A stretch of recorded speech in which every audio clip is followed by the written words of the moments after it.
Good morning, Team Wilpers. Coach Lorri here. I've missed you. I'm excited to be here today. Just as a quick introduction for those of you who may be new or who find this on YouTube, my name is Lorri Lown and I live in Northern California.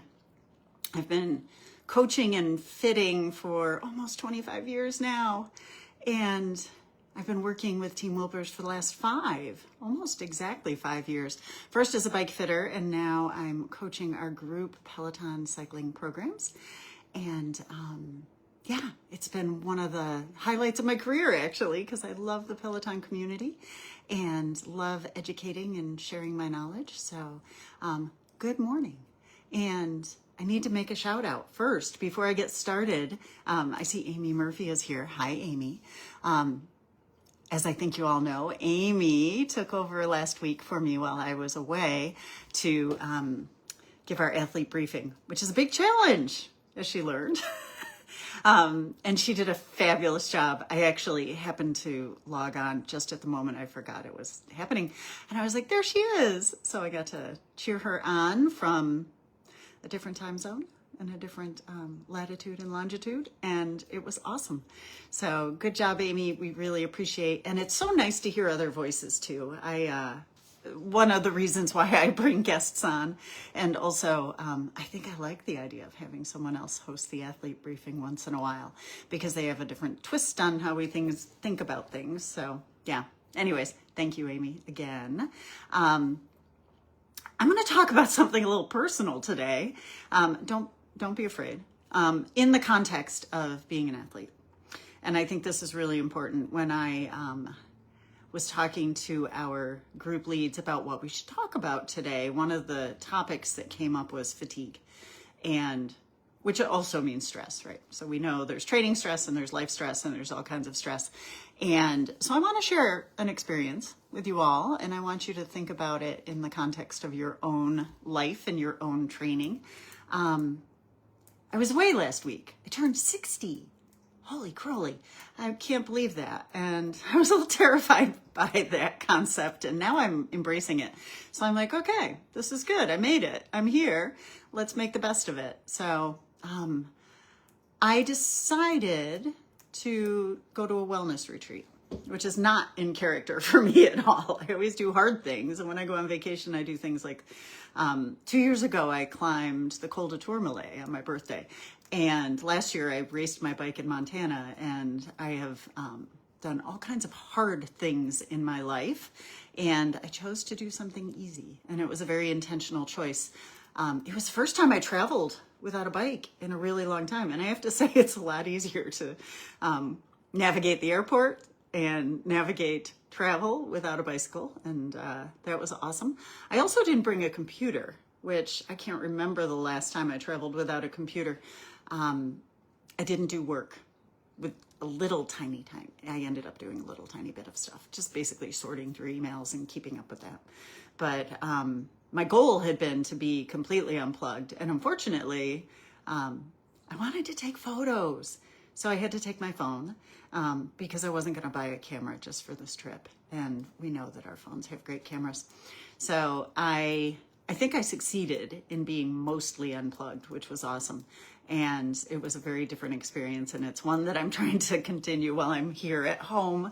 And who knows if that'll happen, because it's hard to live life unplugged.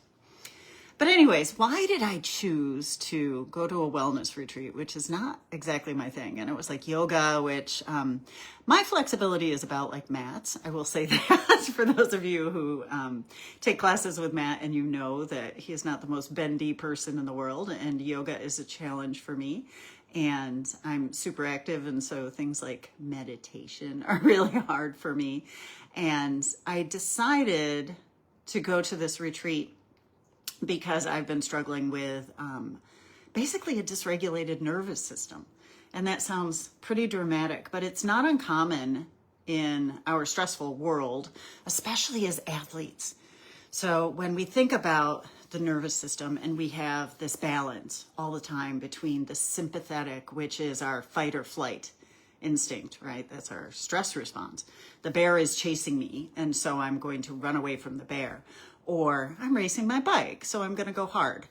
Or I have a conflictual job and there's stress in my life. So we've got the sympathetic and the parasympathetic nervous system, which is rest and digest, right? And so that is my housekeeping functions, right? I'm going to recover. I'm going to sleep. I'm going to eat. I'm going to think in a logical way. And when we get out of balance like that, first of all, it's normal for us to phase between the two. There are times in our life when we need to fight and times in our life when we need to rest. And most people cycle through this probably on a daily basis, right? But what can happen when everything gets out of balance? You get stuck in one or the other for an extended period of time.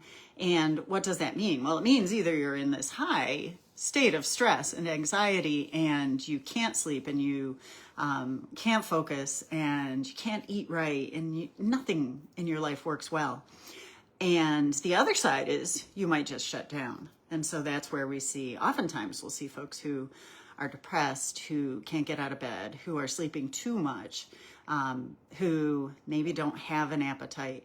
And so it's a very interesting health equation. And then when you put athletic stress into the situation as well, it becomes much more amplified. And I think for me, this doesn't happen overnight. It's not like you wake up one day and you're like, oh, I'm in fight or flight mode. I think beside the fact that I've been an athlete for about 30 years and training hard and running a business and living in Silicon Valley and all of these things that are stressful, I think 2020 was a very stressful time for many of us, and we should acknowledge that. I went back and was looking at a lot of Instagram posts recently. I used to be very prolific on Instagram, and I often have said the pandemic took that from me. I love to write, and I have stopped writing. I had stopped posting. I was still taking lots of photographs, but I wasn't thinking the way I used to think. And I don't think I ever quite recovered from that. There were a series of, I was overworking, I was overtraining, I was changing some very personal life things, relationships and things. And so it had been building for the last 5 years. And I think it hit a head in the last couple of years because I decided to take my racing up to another level. And there were new jobs that happened in this time as well. And so I had started working for Team Wilpers. I also worked for another coaching company, all the stress of working for other people in addition to running my own businesses. And so everything kind of hit a head. And thankfully, I realized what was going on. It took me a while and have been able to put a nice team together to help me through this because it was a significant challenge in my life and still having to be a high performer and work.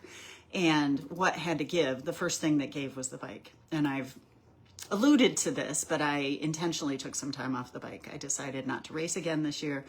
I decided I would only ride if I really felt like it. I wasn't training anymore. I was riding my bike occasionally, and I was trying to do other things. And I think, first of all, I should say healing from this is a very long process. It's not like one day you can say, okay, here we go. We're going to switch back to a normal nervous system. You have to really reduce your stress. And so I reduced my training stress first. I decided to take time off the bike. I did other things, and I did easy things that I don't normally do as much of. And things that didn't have the emotional stress attached to them. So training and racing has a lot of mental and emotional stress. There's a lot of high performance issues. And especially as a coach, because you feel like, wow, I have to do these things and I'm in a spotlight and I have to perform well because that's a judgment on me as a coach, which it's not, but it is. And when you're a coach and you're also working with other coaches and there's always that comparison. Am I good enough? Am I good enough as an athlete to be a coach with these people? Am I good enough as an athlete to coach my athletes? And so anyways, I started the healing process and I reduced my training. I also started to reduce my use of technology, which is really hard. Because one of the things I think that happens for many of us when we're in this stressed mode is that we get into kind of the doom scrolling habit, right? The mindless refreshing things on your phone and looking at social media, not really digesting anything, but just the flash of the world going by. And of course, in the United States this year, there's a lot of stress as well in the political climate. And so there's all kinds of things going on. And I was like, I have to leave this. And unfortunately, I'm in a position, probably like many of you, where social media is part of my job. And so I couldn't completely leave. And going to a wellness retreat allowed me to do that. So I decided, okay, you're not going to go on Facebook or Instagram or even Strava. You're going to ignore this as much as possible. And so I let everyone that I work with know, you're not going to find me. I'm going to be gone for a week, off the grid. And I did that. And then I wanted to put myself in an environment where I could heal all my senses. And I think that's really important. When we live in a society like we do, we tend to use some of our senses a lot and some of our senses not at all. And my realization was, the visual. Use a lot of the visual, and the visual was very stressful, the social media, the computer time. I started wearing blue blocking glasses because I felt like even that, the technology itself was stressing me out. I started listening to softer, quieter music. I found I couldn't focus unless I was listening to classical music, or now that I've come back, I'm listening to a lot of Spanish guitar, and it's very soothing to me. And it also is it's evoking these memories of the week that I just had, because I was in a Spanish-speaking culture and listening to a lot of Spanish guitar. And a funny note about that, some of the Spanish guitar they were playing actually had Christmas songs. And we were like, Christmas songs, this is interesting. But I wanted to work on my senses without technology. And so what did that mean? So I went to this retreat. It was all farm to table food, organic, and grown right there for the most part. They even had chickens for the eggs. And so I ate a lot of things I don't normally eat. And I do have some really interesting rules around eating and food, like a lot of athletes do, but mine are a little more significant, I think. Like, I will eat the same thing for the same meal every day for years until I can't anymore. And so eating at another place where someone else is preparing the food. And we didn't have to decide on the menu because it was fixed. It was like, this is what you're having to eat today. So I didn't have to make decisions. Decision making is also very fatiguing. So the sense of taste, I was able to eat amazing food and drink all kinds of natural beverages and mineral water from the mountains, because I was in the mountain region of Costa Rica. And the sounds, so the sounds of the birds and the sounds of the rain, because it was like having two seasons every day. In their rainy season in Costa Rica, every morning it was beautiful and sunny, and then by midday you'd have rain and thunder and lightning, and hearing the rain pattering on the roof and the rain running down through the complex, because they had built these little creeks, kind of like rain gutters, but creeks. And participating in a sound bath, a one-on-one sound bath, which I don't know if you've ever done. It's a very interesting experience, where the only sense that you have at that point, you have a sense of kind of the temperature of the room, but beside that, it's sound. Everything is sound. You can't see, and it's moving around you. And it was that's another story, a very interesting experience.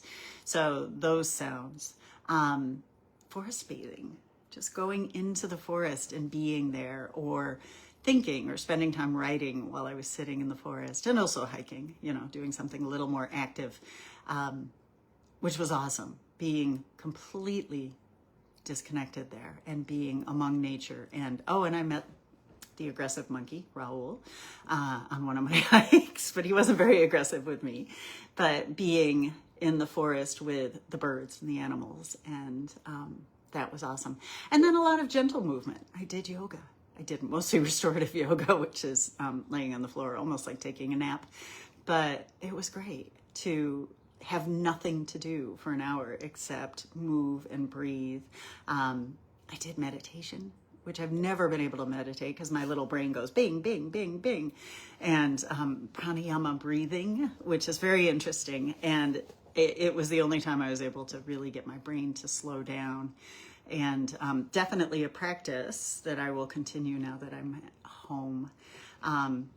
And obviously the sense of touch. So lots of massage and different modalities, some very, very interesting that included water or included crystal scrubs or that kind of therapy, which was very interesting. So I was able to use all my senses and get away from technology and stop that incessant desire to see what else is going on in the world without really being introspective. So for me, this was an amazing experience and something that I think I need to do a little more regularly. I've always done massage because I'm an athlete and athletes do massage, and I love music. I always have music playing, but it's not the same when you can just go to the forest and listen. It's like I'll go to the forest and hike and listen to a podcast or music, and I'm like, why am I not listening to the birds? So it really was a great reset for me, and probably the first time I took a vacation, two things that I noticed. One was I wasn't counting down the days to the end, which is a very interesting concept for me because I'm not very good at living in the now. I'm always a step or two ahead. And so I was there and I wasn't thinking, okay, I only have 5 more days. I only have 4 more days. I was just there. And I allowed myself to be in the now, and that was super important. And the other thing was when it was time to leave, I was actually looking forward to coming home. There was no regret. It was like, okay, I had just enough of the experience that I came for. And now I'm excited to go home and change my experience at home. And so far, so good. It's been a week and I'm super happy and calm and have been feeling great and very productive this week. And so it was a really interesting experience for me. And I wrote about this a little bit on the personal side, which was as an athlete and as someone who has always done the hard thing, it was very difficult for me to do the easy thing, to walk, I've been rowing, we'll talk about that in a minute, to read books. I read 2 books. By the way, somebody recommended a book to me and I can't figure out who it was, and it was a great book. It was called The Midnight Library. So if it was you, let me know because I want to thank you. It was an amazing book for me to read while I was on this vacation.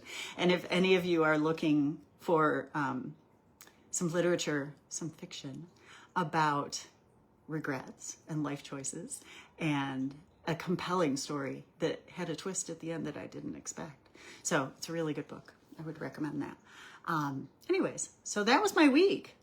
It's kind of strange to talk about personal stuff with my coaching community, but that's what I think was pertinent to us today. And I think many of you go through the same experiences, right? So we know that we have a lot of stress. We know that we have fatigue. I always used to use the term world weary, which I remember from some musical at some point that I was working on in my theater career. And just feeling like I was tired because of everything in the world. And then when we add in training stress, as all of you do, and we're doing a hard little block of training here. So here's our segue into the Summer Sprint Challenge. You're working hard and you're fatigued. And for many of you, you're working systems you don't normally work, which can be invigorating and can also be fatiguing. So I would say, be patient with that process. Trust the process. There's a reason for all of this.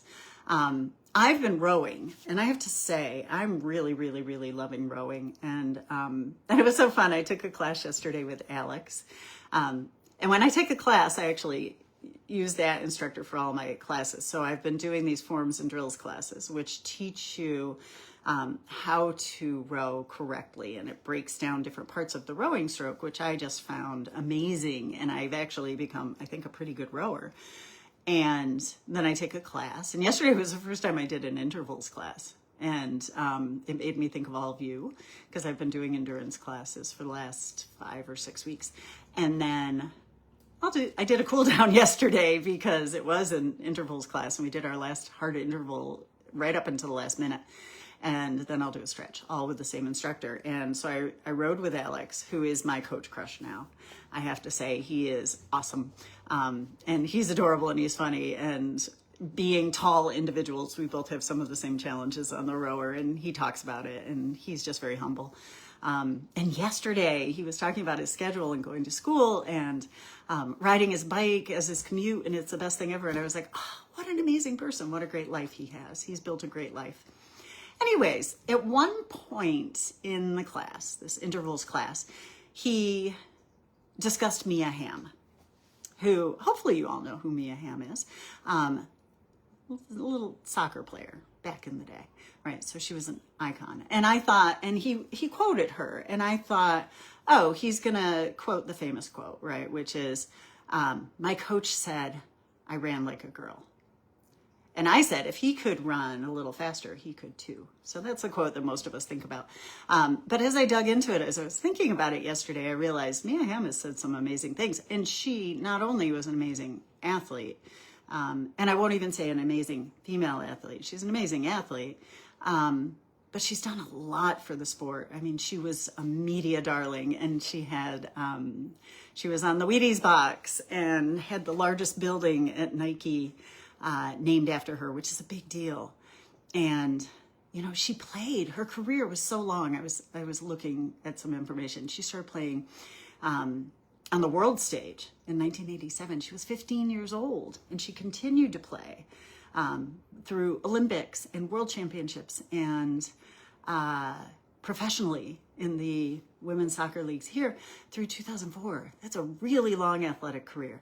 She was a 2-time gold medalist, a 2-time FIFA world champion. She was a founding player in the WUSA, which was the first women's pro soccer league in the United States. She was Sportswoman of the Year in the Women's Sports Foundation twice. She won the Honda Sports Award for the top female soccer player in the United States twice, right?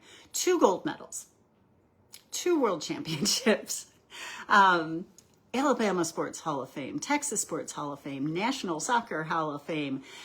She was the first woman ever inducted into the World Football Hall of Fame. What else? The National Women's Hall of Fame. I mean, all of these amazing things. And so he was talking about her and what an athlete she was and how much he idolized her, basically. And then he gave a different quote. And I thought about it in the context of our challenge. And the quote is this. And I'm posting it in the Facebook group. It's going to pop up at 8:30. And I want you to share your interpretation of this. I won't say too much about it, but here was the quote. And I think this is super important when we look at the long game of athletic training or life in general. The quote is, I am building a fire, and every day I train, I add more fuel. At just the right moment, I light the match. So I want you to think about that and share your thoughts. Share your thoughts without reading other people's thoughts. That's a good idea. But it spoke to me, so I wanted to share that with you. So what does that mean in the context of our challenge? As I said, our group leads were discussing fatigue. Fatigue can be frustrating. It can be invigorating. I like the sense of fatigue. But again, remember, it's affecting our nervous system. Wow, was that good? I looped right back into that. It's real. And in the sense of training, it's very measured. We want you to feel fatigue. That's how we build fitness. But we have to be careful, because if we build too much fatigue, the fitness doesn't come. We're just getting fatigued. And the goal is fitness, not fatigue, right? It's not who can train more, it's who can train better, who can improve. And so I would say stick with the program. There's a reason for this. There's a reason that I don't encourage you to ride on your rest days. There's a reason that I don't encourage you to stack 1,000 classes just because you can. Your moment will come to light the match. So there you go. What else on this Friday? So 2 weeks left. It's going to be a big one. We're building back up. You should have had a little bit of recovery this week. And the next 2 weeks are going to be challenging. So go into it knowing that. Go into it rested if you can. That's a good thing. Don't overdo. Don't ride at the top of your zones. There's no award for that. Anything, everything is on the platform, so we know that. So you've got your PDFs, the PDF for the 3 ride challenges in the group. 3 ride challenges free if you want all access. $10 basically, $9.95. That always sounds better than $10, right? That gives you the 5 ride challenge. It gives you all the other access to all the other material on the platform. So running and cycling and outdoor cycling and strength and pretty much everything. So member discounts, blah, blah, blah, blah, blah. Our next challenge, we've already had a couple questions about it. See, we should be living in the now. Only I should be thinking about the next challenge because I have to finish writing it. It starts September 8th. It is going to be a 5-week challenge. Wow, that challenges me and my OCD because everything has to be even. I have this aversion to odd numbers. Anyways, it will be a 5-week challenge. We're doing something a little different. And my rationale for that was this is a pretty busy time of year for most people. Back to school, if you are a parent or a teacher or a student yourself, we transition from summer to fall. I mean, there's so many different things that go on in this period of August, September, October. So we're doing a little differently this time. I will share that as we get a little closer. And it's going to give you a lot more flexibility in the challenge. I will say that. So if you've been thinking, oh, this is a bad time of year for me to do a challenge, this might be a good time of year for you to do the challenge. So we'll give you some more flexibility with that. Beside that, jump in your chat groups. Our group leads are second to none, in my opinion, with Matthew Welch and Maggie Craig, who got a shout out in my rowing class yesterday. I was like, oh, Texas, yes or yes. Hey, Maggie, I saw you in my class. And Brent Hacker and Amy Murphy and Willa Joy, who's coming back into the Peloton world after having some life experience himself. So that's about it. Use the hashtag, find each other on the leaderboard. It's all exciting. And tell me what you think about lighting the fire. Have a great day, a great week. It's Friday. I hope you have some awesome plans for the weekend, whether it is training or lifing. And thanks for sharing the leaderboard with me.